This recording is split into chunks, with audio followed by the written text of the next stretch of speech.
Capítulo 5 Karma Yoga Ação em consciência de Krishna. Arjuna disse: Ó Krishna, primeiro você me pede que renuncie ao trabalho, e aí passa a recomendar o trabalho com devoção. Você poderia agora, por favor, me dizer definitivamente qual dos dois é mais benéfico? A personalidade de Deus respondeu: a renúncia ao trabalho e o trabalho com devoção são bons para obter a liberação. No entanto, entre os dois, o trabalho em serviço devocional é melhor do que a renúncia ao trabalho. Aquele que não odeia e nem deseja os frutos de suas atividades é conhecido como quem está sempre renunciado. Tal pessoa, livre de todas as dualidades, supera facilmente o cativeiro material e está inteiramente liberada, ó Arjuna de braços poderosos. Só os ignorantes dizem que o serviço devocional Karma Yoga é diferente do estudo analítico do mundo material, Sankhya. Aqueles que são eruditos de verdade afirmam que quem segue com afinco um destes caminhos consegue os resultados de ambos. Aquele que sabe que a posição alcançada por meio do estudo analítico também pode ser conseguida através do serviço devocional e que, portanto, vê o estudo analítico e o serviço devocional como estando no mesmo nível, vê as coisas como elas são. Ninguém pode ser feliz só por renunciar a todas as atividades sem se ocupar no serviço devocional ao Senhor. Mas quem é introspectivo e que se ocupa no serviço devocional pode alcançar o Supremo sem demora. Aquele que trabalha com devoção, que é uma alma pura e que controla a mente e os sentidos, é querido por todos, e todos lhe são queridos. Embora sempre trabalhe, essa pessoa nunca se enreda, embora ocupado em ver, ouvir, tocar, cheirar, comer, locomover-se, dormir e respirar. Quem tem consciência divina sempre sabe dentro de si que, na verdade, não faz absolutamente nada, porque, enquanto fala, evacua, recebe ou abre e fecha os olhos, ele sempre sabe que só os sentidos materiais estão ocupados com seus objetos, ao passo que ele é distinto de tudo. Aquele que executa seu dever sem apego, entregando os resultados ao Senhor Supremo, não é afetado pela ação pecaminosa, assim como a folha de lótus não é tocada pela água. Os yogis, abandonando o apego, agem com o corpo, a mente, a inteligência e mesmo com os sentidos, com o único propósito de se purificarem. A alma, firmemente devotada, alcança a paz inadulterada, porque me oferece os resultados de todas as atividades. Mas quem não está em união com o divino e cobiça os frutos de seu trabalho, ficará enredado. Ao controlar sua natureza e ao renunciar mentalmente a todas as ações, o ser vivo encarnado reside feliz na cidade dos 9 portões, corpo material, onde não trabalha e nem faz com que se execute trabalho. O espírito encarnado, senhor da cidade de seu corpo, não cria atividades, nem induz as pessoas a agirem, e nem cria os frutos da ação. Tudo isto é designado pelos modos da natureza material. Tampouco o Senhor Supremo assume as atividades pecaminosas ou piedosas de alguém. No entanto, os seres encarnados ficam confusos devido à ignorância que encobre seu verdadeiro conhecimento. Quando, porém, a pessoa é iluminada com o conhecimento pelo qual a ignorância é destruída, então seu conhecimento revela tudo, assim como o sol ilumina tudo durante o dia. Quando a inteligência, a mente, a fé e o refúgio de alguém estão todos fixos no Supremo, então, através do conhecimento pleno, ele purifica-se por completo dos receios e, desse modo, prossegue resoluto no caminho da liberação. Os sábios humildes, em virtude do conhecimento verdadeiro, veem com uma visão equânime o Brahmana erudito e cortês, a vaca, o elefante, o cachorro e o comedor de cachorro. Aqueles cujas mentes estão estabelecidas em igualdade e equanimidade já subjugaram as condições de nascimento e morte. Eles são perfeitos como o Brahman e assim já estão situados no Brahman. Aquele que não se regozija ao conseguir algo agradável, nem se lamenta ao obter algo desagradável, que é inteligente em assuntos relacionados ao eu e não se confunde, e que conhece a ciência de Deus, já está situado na transcendência. Tal pessoa liberada não se deixa atrair pelo prazer dos sentidos materiais, mas está sempre em transe, gozando a paz interior, o prazer interior. Desse modo, a pessoa autorrealizada sente felicidade ilimitada, pois se concentra no Supremo. A pessoa inteligente não participa das fontes de miséria que se devem ao contato com os sentidos materiais. Ó filho de Kunti, esses prazeres têm um começo e um fim, e por isso o sábio não se delicia com eles. Antes de abandonar o corpo atual, se alguém for capaz de tolerar os impulsos dos sentidos materiais e conter a força do desejo e da ira, ficará em uma situação privilegiada e será feliz neste mundo. Aquele cuja felicidade é interior, que é ativo e se regozija dentro de si e cuja meta é introspectiva, é de fato o místico perfeito. Ele libera-se no Supremo e, por fim, alcança o Supremo. Aqueles que estão além das dualidades que surgem das dúvidas, cujas mentes estão voltadas para si, que vivem atarefados, trabalhando para o bem-estar de todos os seres vivos, e que estão livres de todos os pecados, alcançam a liberação no Supremo.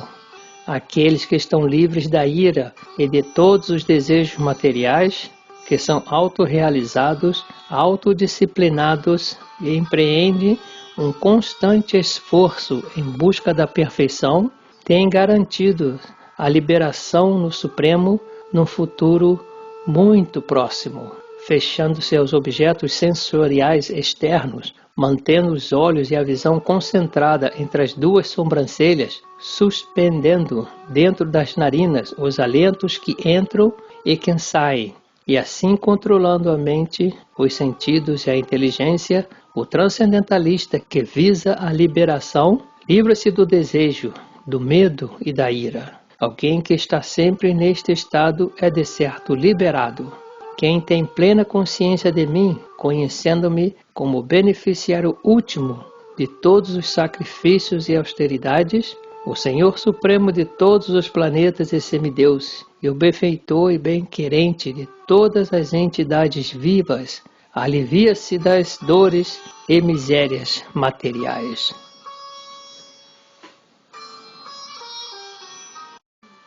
Capítulo 6. Dhyana Yoga.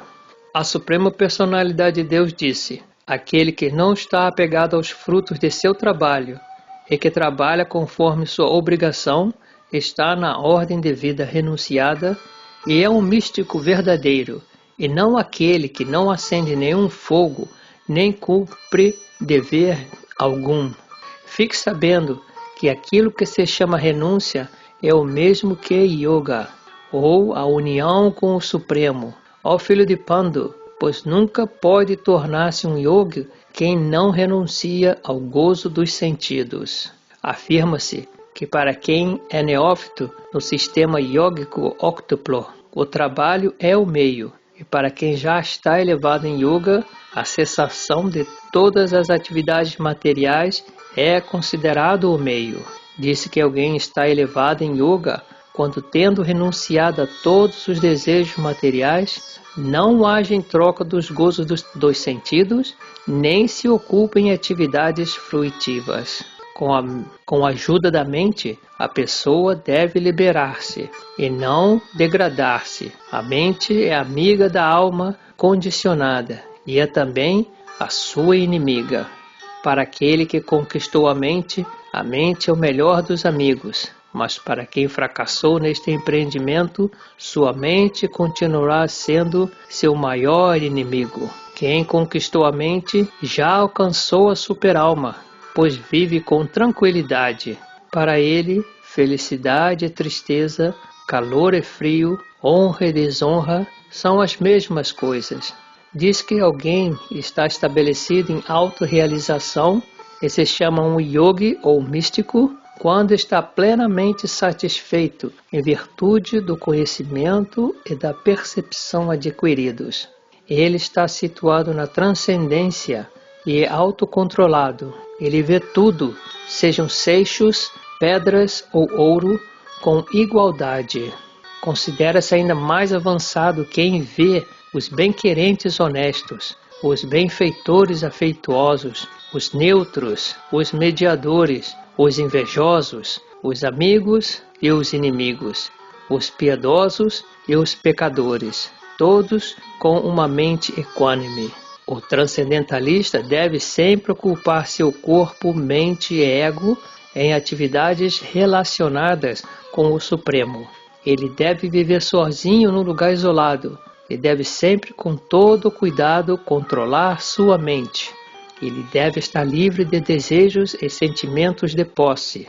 Para praticar yoga, é necessário dirigir-se a um lugar isolado e forrar o chão com grama kusha, e depois cobri-la com a pele de um veado e um pano macio. O assento não deve ser nem muito alto nem muito baixo, e deve estar situado no lugar sagrado. O yogi deve então sentar-se nele muito firmemente e praticar yoga para purificar o coração, controlando a mente, os sentidos e as atividades e fixando a mente num único ponto. Deve-se manter o corpo, o pescoço e cabeça eretos, conservando-os em linha reta, e deve-se olhar fixamente para a ponta do nariz. Assim, com a mente plácida e subjugada, sem medo, livre por completo da vida sexual, deve-se meditar em mim, dentro do coração, e ver a mim como a meta última da vida. Praticando este constante controle do corpo e da mente e das atividades, o transcendentalista místico, com sua mente regulada, alcança o reino de Deus, ou a morada de Krishna, através da cessação da existência material. Não há possibilidade de alguém tornar-se um yogi ou Arjuna se comer em demasia ou comer muito pouco, se dormir demais ou se não dormir o bastante. Aquele que é regulado em seus hábitos de comer, dormir, divertir-se e trabalhar pode mitigar todas as dores materiais, praticando o sistema de yoga. Quando o yoga, pela prática da yoga, disciplina suas atividades mentais e se situa em transcendência, desprovido de todos os desejos materiais, disse que ele está bem estabelecido em yoga. Assim como uma lamparina não tremula num lugar sem vento. Do mesmo modo, o transcendentalista tem a mente controlada, permanece fixo em sua meditação no eu transcendental.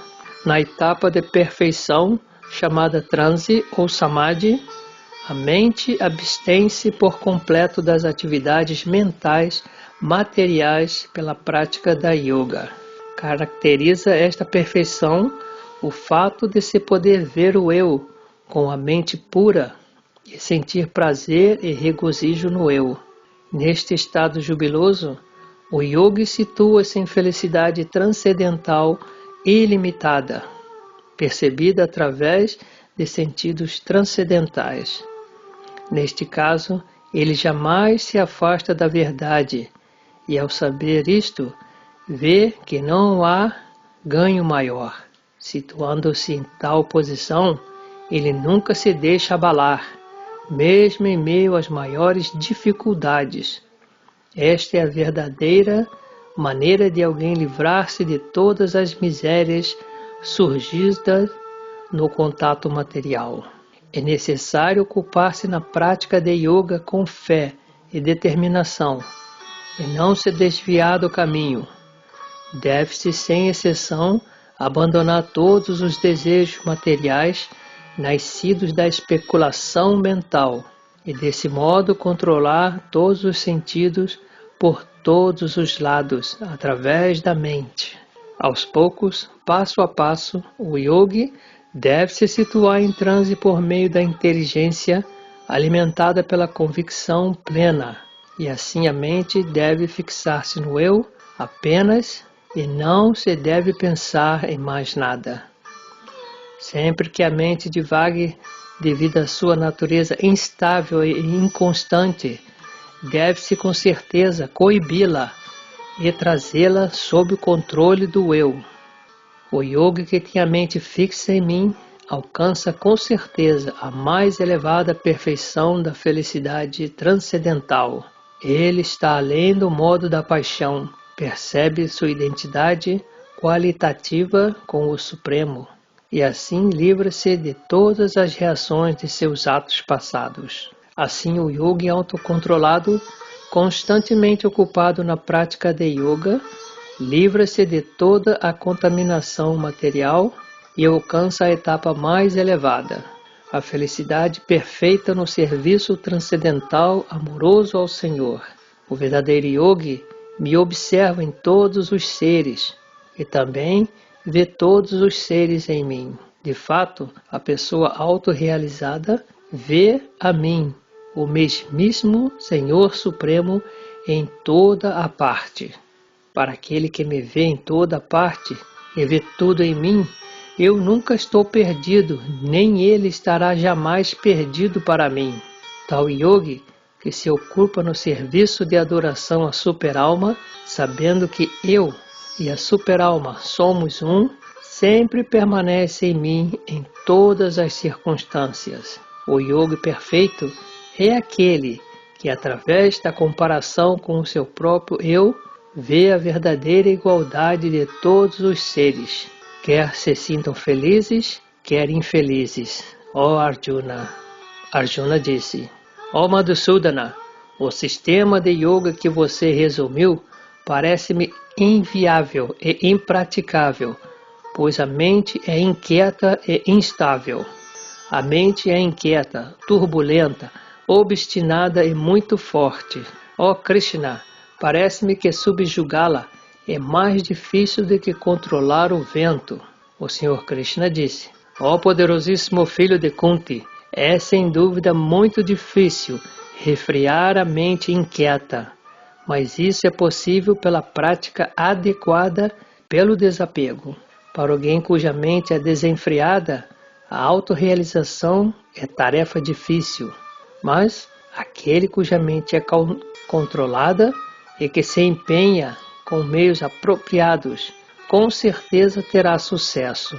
Esta é minha opinião.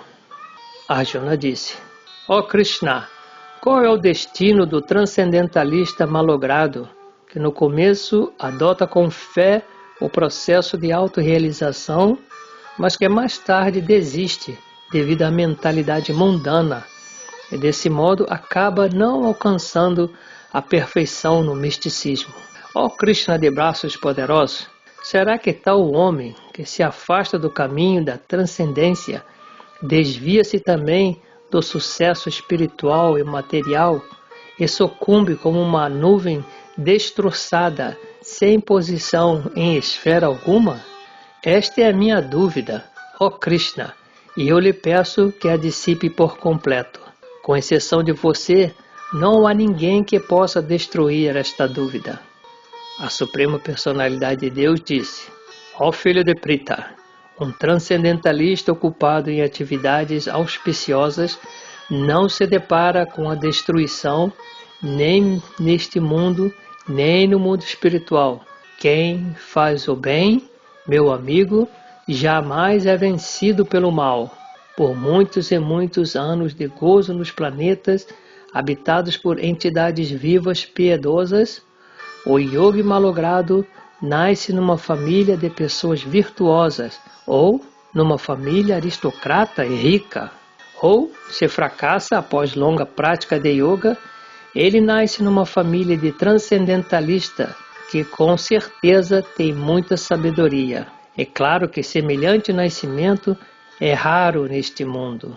Obtendo tal nascimento, ele revive a consciência divina de sua vida anterior e tenta progredir ainda mais para alcançar o êxito completo. Ó filho de Kuru, em virtude da consciência divina de sua vida anterior, ele automaticamente se sente atraído aos princípios yógicos, mesmo sem buscá-los. Tal transcendentalista inquisitivo está sempre acima dos princípios ritualísticos das escrituras. E quando com esforço sincero o yoga ocupa-se em continuar progredindo, limpando-se de todas as contaminações, alcançando a perfeição pela prática em muitos e muitos nascimentos, ele aí atinge a meta suprema. O yogi é maior do que o asceta, maior do que o empirista e maior do que o trabalhador fruitivo. Portanto, ó Arjuna, em todas as circunstâncias, seja um yogi. E de todos os yogis, aquele que tem fé e sempre se refugia em mim, pensa em mim dentro de si mesmo e presta serviço transcendental amoroso, é o mais intimamente unido a mim em yoga e é o mais elevado de todos. Esta é a minha opinião.